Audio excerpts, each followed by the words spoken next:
Fuat Sezgin 1924 yılı 10. ayın 24 günü Bitlis'te doğulup 2018 6. ayın 30. günü İstanbul'da vefat kıldı ki.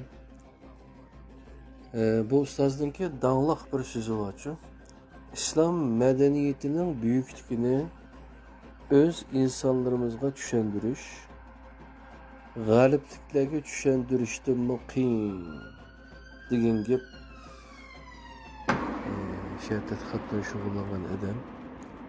Bunikash Gulxona parki Topqapa Sarayı'nın yanında İslam fen, ilim fen muzeyi deb bir muzey var. O'zining puli bilan, o'zining vaqti bilan qilgan.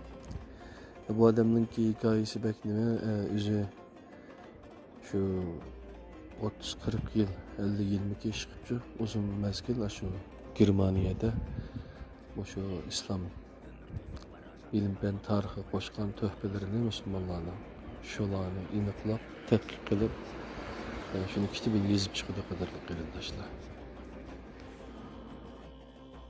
Ustoz 60 yil tadqiq qilib 13 jildlik bir kitobni yozib chiqadi ekan.